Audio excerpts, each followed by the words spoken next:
तर उद्धव ठाकरेंनी मोदींवर केलेल्या टीकेनंतर भाजपाकडून सुद्धा पलटवार करण्यात आला आहे। तुमचं काम जोरात चालू द्या आणि मी सांगितलंय की हम दोन हमारा एक, तुम्ही पुढे मागे तुम्ही तीनच जण राहाल। अनेक आता लोक अजून फुटण्याच्या मार्गावर आहेत। खासदार तर काही राहिले नाही, 2-3 वोटर राहिले आहेत। आमदारांची तीच अवस्था आहे, महापालिकेच्या नगरसेवकांची पुढे मागे तीच अवस्था होणार आहे। आणि म्हणून आम्ही तुम्हाला काही म्हणत नाही पुढे झुका का मान कापा, आम्ही काही कापत नाही, आम्ही काही करत नाही। तुम्ही तुमचे ताट मानेने उभे राहा आणि असंच तुमचं काम चालू द्या।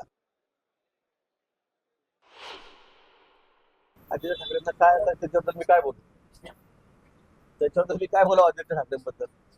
आता स्पष्ट बहुमत आमच्याकडे या ठिकाणी, 2/3 बहुमत पार्लमेंटमध्ये आमचं त्या ठिकाणी होतंय।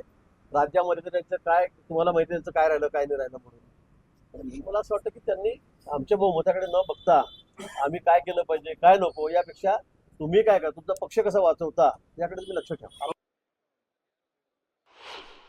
स्वतःचा पक्ष सांभाळता येत नाही, त्यांचे आमदार खासदार टिकवता येत नाही, त्यांना न्याय देता येत नाही, या राज्यासाठी काही करता येत नाही।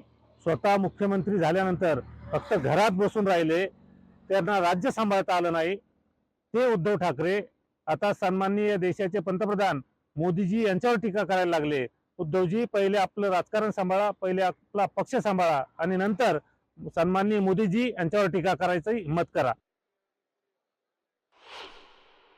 गेल्या अनेक दिवसापासून संघाचं नाव घेतल्याशिवाय उद्धव ठाकरे यांना जेवण गोड लागत नाही असं वाटतंय। त्यामुळे चांगली गोष्ट आहे, किमान ज्या संघाला ते नाव बोटं ठेवायचे आता दिवसातून 10 वेळेस संघाचं नाव ते या ठिकाणी घेत आहेत, भारतीय जनता पार्टीचं नाव घेत आहेत आणि या देशाचं कणखर नेतृत्व सन्माननीय आदरणीय मोदीजी यांचं नाव ते या ठिकाणी घेत आहेत। त्यामुळे आम्हाला आनंद आहे, किमान दररोज ते आमचे या ठिकाणी नाव तरी घेत आहेत।